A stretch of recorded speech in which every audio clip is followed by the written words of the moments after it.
Good morning friends. तो welcome to एक्सरी motivation. आज का हमारा चैप्टर जो है वो है कबीर के दोहे, और इस चैप्टर की हम एक्सरसाइजेस देखते हैं। तो चलिए अपनी बुक की एक्सरसाइजेस स्टार्ट करते हैं।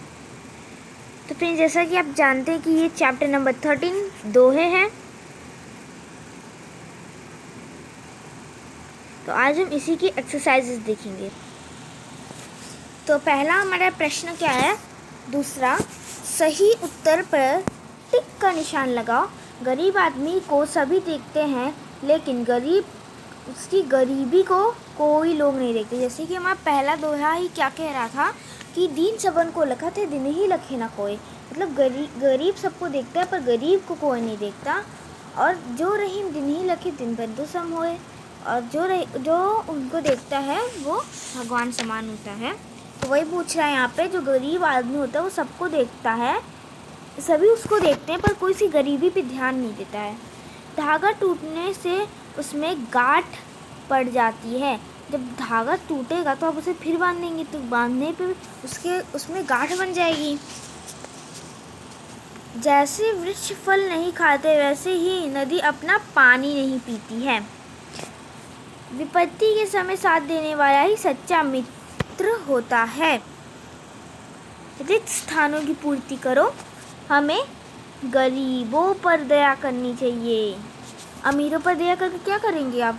जिनके पास धन है उनकी मदद करनी चाहिए ना। तो इसमें क्या दिया? गरीबों पर दया करनी चाहिए। हमें अच्छे लोगों का साथ करना चाहिए। अगर आप अच्छे हो और आप किसी बुरे के साथ पड़ गए,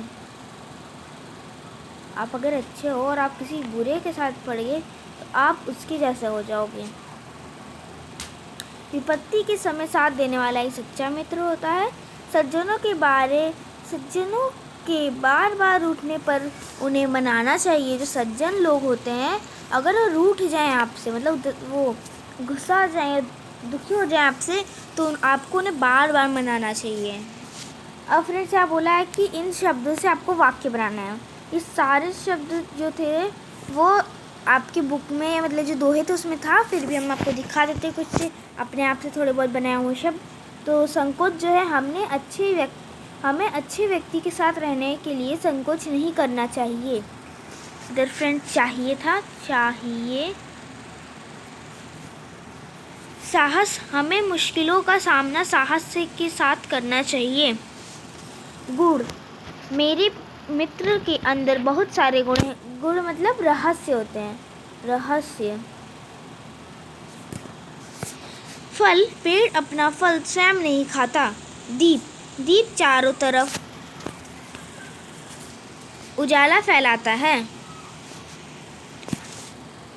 निम्नलिखित उपसर्गों की सहायता से दो शब्द बनाओ।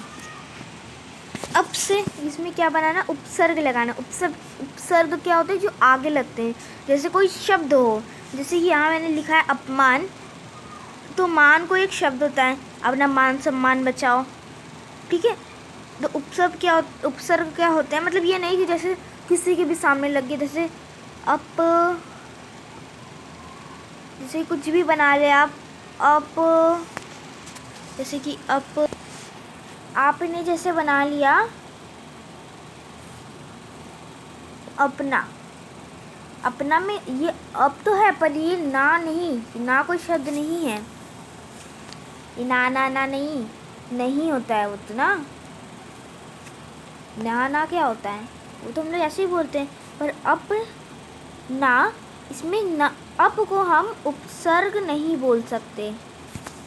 अब जैसे यहाँ हमने लिखा है अपमान, तो ये कोई ऐसे मूल शब्द से जुड़ना चाहिए। मतलब पहले से जिस शब्द का पहले से ही कोई मतलब हो। जैसे कि मान, अपना मान सम्मान बचाओ, तो यहाँ ये उपसर्ग हो गया। अपमान अपयश।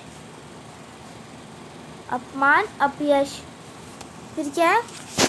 मतलब ये क्या, ऐसे ये नीचे है ना र लगा है, तो मतलब ये आधा स होगा। ऐसा कोई शब्द ना जहाँ पे ये स आधा हो। तो दुस्साहस, दुष्कर्म, अब ये आधा श है तो आधा स ये भी हो सकता है और ये भी हो सकता है, क्योंकि दोनों ही श हैं।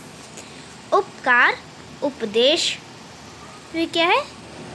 सु से सुजान, सुयोग्य, परि से परिवार, परिवेश, दिए गए विकल्पों से सही विकल्प पर टिक का निशान लगाओ। यहाँ क्या लिखा है? शशि का तत्सम होगा। तत्सम मतलब जो हमारे उसमें प्रयोग होते हैं। तत्सम शब्द कौन से होते हैं? जो बिना संस्कृत में बिना कुछ किए मतलब बिना बदलाव लाए उसे हम हिंदी में लिख देते हैं।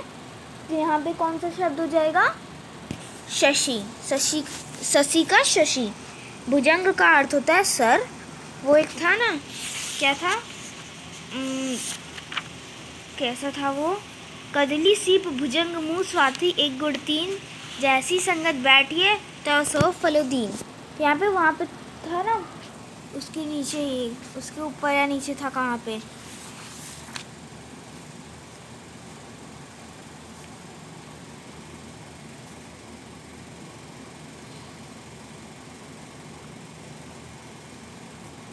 उसी में दिया था। कौन सा था? भुजंग। तो भुजंग का अर्थ होता है सर्प का मुंह। तो उसके बाद है कपूत का विपरीतार्थक शब्द क्या है? तो इसका विपरीतार्थक शब्द सपूत होता है, कपूत का। और ये क्या है? सरवर का बहुत लोग बोलते हैं नदी, तो यहाँ नदी तो है नहीं, तो यहाँ तालाब होता है, नदी होता भी नहीं उसका। मोतियों की माला के लिए दोहे में कौन सा शब्द प्रयुक्त हुआ है? तो मुक्ताहार। तो फ्रेंड्स, यहाँ पे हमारे चैप्टर की एक्सरसाइजेस ओवर होती हैं। अगर आपको मेरा वीडियो अच्छा लगता है तो इसे लाइक, सब्सक्राइब, शेयर जरूर करिएगा। Thank you.